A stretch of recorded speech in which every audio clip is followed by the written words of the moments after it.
So hello everyone, কেমন আছো তোমরা সবাই? তো আজ দেখো আমি বাড়িতে পাস্তা বানাবো, তো তাই ভাবছি তোমাদের সাথে সেটা শেয়ার করি। তো প্রথমে দেখো এখানে টমেটো, পেঁয়াজ, লঙ্কা আর রসুন সব নিয়েছি। তারপরে তো দেখো এখানে পাস্তাগুলোকে বয়েল করে নিচ্ছি।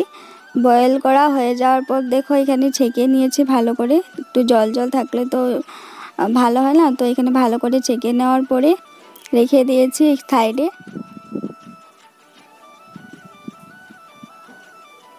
তো তারপর এখানে কড়াইটাও বসিয়ে দিয়েছি। তারপর কড়াইটা গরম হয়ে যাওয়ার পর একটু তেলও দিয়ে দিলাম, সর্ষের তেল।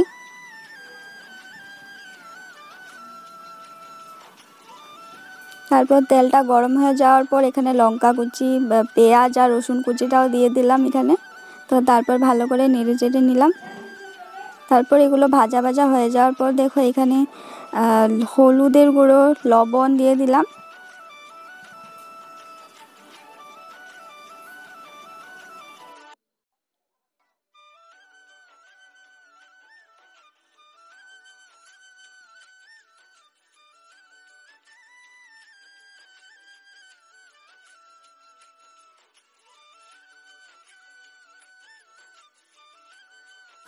তো তারপর দেখো এখানে ভালো করে নাড়িয়ে চাড়িয়ে নেওয়ার পর এখানে পাস্তা মশলাটা ছিল, তো সেটাও দিয়ে দিলাম।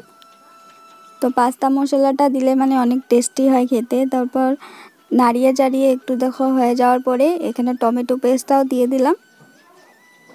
তো আমার কাছে সয়া সসটা ছিল না, তো আমি টমেটো পেস্টটাই দিলাম।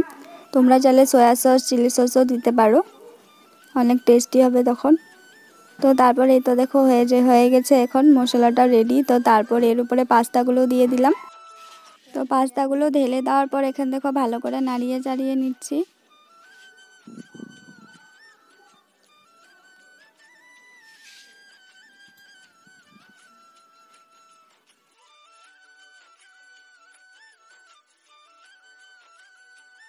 তো প্রায় 10 মিনিট নাড়িয়ে চাড়িয়ে নেওয়ার পর এই তো আমাদের রেডি পাস্তা।